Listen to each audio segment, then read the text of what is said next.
كنستمروا حتى كنقطعوا هاد الرابعه اللي قلنا كامله، نحيدوا ليها الرويصات هادو ديالهم كاملين، كنزولوهم كنحيدوهم هكا، ومن بعد كنقطعوها كلها بهاد الطريقه.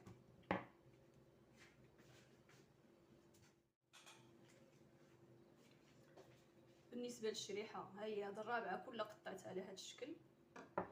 وبالنسبه لعرق السوس تقريبا هاد القد هذا قياس هاد العويد ديال عرق السوس.